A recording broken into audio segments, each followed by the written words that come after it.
कश्मीर को पाकिस्तान अपने गले की नस बताता है, लेकिन पहलगाम आतंकी हमले के बाद भारत ने पाकिस्तान का पेट काट दिया। पाकिस्तान की पेट पर पीएम मोदी ने ऐसी लात मारी जिसकी कल्पना उसने कभी नहीं की होगी।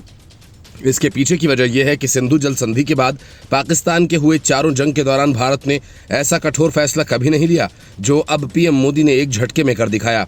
इस फैसले से बौखलाए पाकिस्तान ने शिमला समझौता स्थगित कर दिया।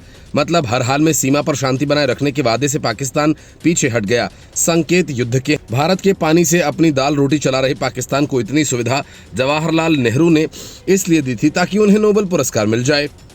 नेहरू को नोबेल मिला नहीं, लेकिन उस संधि की वजह से भारत के पंजाब, हरियाणा, राजस्थान जैसे राज्यों को पानी का संकट का सामना करना पड़ा। भारत और पाकिस्तान के बीच 19 सितंबर 1960 को सिंधु जल संधि हुई। इस संधि को विश्व बैंक की मदद से तैयार किया गया था। इस संधि पर भारत के पहले प्रधानमंत्री जवाहरलाल नेहरू और पाकिस्तान के राष्ट्रपति अयूब खान ने हस्ताक्षर किए थे। इस संधि में सिंध नदी प्रणाली के तहत आने वाली 6 नदियों रावी, ब्यास और सतलुज का पानी भारत को दिया गया, जबकि सिंधु, झेलम और चिनाब के पानी को पाकिस्तान को दिया गया। हालांकि इस संधि में इन नदियों के कुछ पानी एक दूसरे को इस्तेमाल करने की अनुमति दी गई। जब ये समझौता हुआ तो हर तरफ से सवाल उठाए गए। खुद कांग्रेस के भीतर से इस संधि के विरोध में आवाज उठी थी, लेकिन पार्टी पंडित नेहरू की खुली आलोचना नहीं कर पाई। इसको लेकर चर्चित किताब इंडिया आफ्टर गांधी के उसके लेखक रामचंद्र गुहा ने विस्तार से लिखा। आजाद के बाद 1947 में भारत के बंटवारे के बाद पंजाब प्रांत को भी 2 हिस्सों में बांट दिया गया। इस कारण पंजाब इलाके से निकलने वाले नदियों का पानी बांटना एक जटिल काम था और इसी के तहत सिंधु नदी प्रणाली की नदियों का पानी बांटना था। इसको लेकर लंबे समय से दोनों देशों के बीच बातचीत चल रही थी। ये नदियां तिब्बत इलाके से निकलती हैं और भारत होते हुए पाकिस्तान में प्रवेश करती हैं। पाकिस्तान का हिस्सा नीचे की तरफ पड़ता है और वो अपनी खेती के लिए पूरी तरह से नदियों पर निर्भर है। खासकर पंजाब और सिंध प्रांत में पाकिस्तान की खेती इसी पर निर्भर है। 1948 में भारत ने पहली बार इन नदियों का पानी रोका था। फिर पाकिस्तान ने संयुक्त राष्ट्र में गुहार लगाई थी।